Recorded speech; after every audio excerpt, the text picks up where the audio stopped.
لیکن اس نے ایک غریب آدمی پہ ظلم کیا، اس کا مال دبا لیا. تو امام زین العابدین تھے نا حضرت علی کے پوتے، اگرچہ بیٹھے تھے اندر حجرے میں بیٹھے تھے، آپ بظاہر تصوف طریقت کی خدمات سر انجام دے رہے تھے، لیکن اس شخص نے آ کے رویا، کہنے لگا حضور میرا اس نے مال دبا لیا ہے. تو امام زین العابدین نے چھڑی ہاتھ میں لی اور چھڑی ٹیکتے ہوئے مروان کے دربار میں پہنچے. کہنے لگے اس غریب کا مال تو نے لیا ہے؟ تو نے لیا اس کا مال؟ کہنے لگا میں گورنر ہوں. تو اس نے کہا نا زبردستی میں گورنر ہوں. تو وہ شخص کہتا ہے امام زین العابدین کے ہاتھ میں چھڑی تھی، زور سے فرش پر ماری. کہنے لگے انا ابن حسین، اگر تو گورنر ہے تو میں حسین کا بیٹا ہوں، میں حسین کا بیٹا ہوں، میں حسین کا بیٹا. 3 دفعہ امام زین العابدین نے یہ جملے کہے نا، تو گورنر ہے تو میں حسین کا بیٹا ہوں. پتہ ہے لو جب 3 دفعہ گرجدار آواز میں جو جملے کہے تو امام زین العابدین سے کہنے لگا آپ چاہتے کیا ہیں؟ فرمانے لگے ابھی اس کا مال واپس ہونا چاہیے، ابھی اس کا مال واپس ہونا چاہیے. اسی وقت بھرے دربار میں مروان نے مال منگایا، اس غریب آدمی کو دیا. وہ غریب آدمی اپنا مال لے کے واپس چلا گیا. تو امام زین العابدین بھی لوٹے. لوگ مروان سے کہنے لگے تو اتنا دلیر بنتا ہے، ایک صوفی آدمی جس کے ساتھ بندہ بھی کوئی نہیں، ایک غریب آدمی کھڑا ہے، ہاتھ میں ڈنڈا ہے، کوئی اسلحہ نہیں، کوئی تلوار نہیں، کوئی خنجر نہیں، تو ڈر کیوں گیا ہے؟ کہنے لگا مجھے پتہ ہی نہیں چلا. امام کی گرج اتنی زبردست تھی کہ میرا وجود کانپ رہا تھا اور مجھے لگ رہا تھا اگر میں نے بات نہ مانی تو پتہ نہیں آسمان گر جائے گا یا زمین پھٹ جائے گی. میں ڈر گیا، ہیبت تاری ہو گئی، روکتا ہے. اصل بات کیا تھی؟ ان اللہ مع الصابرین، اللہ صبر کرنے والوں کے، جس کے ساتھ اللہ ہو. حضور نے فرمایا غار ثور میں حضرت ابو بکر سے قرآن بیان، لا تحزن ان اللہ معنا، تو نہ ڈر، اللہ ہمارے ساتھ ہے. اللہ ہمارے، جس کے ساتھ اللہ ہوتا ہے پھر وہ کسی سے ڈرا نہیں کرتا. ایک محبت کی بات بھی بتا دوں، لوگ ہی نہیں جاتے تھے. امام باقر فرماتے ہیں ایک دن نا ایک ہرنا آ گیا، ہرنی آگے دوڑی.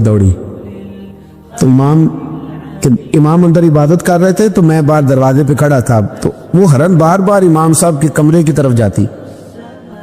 فرماتے میں بند کرتا، یہ ملا جامی نے اس کو شواہد النبوہ کے اندر لکھا ہے.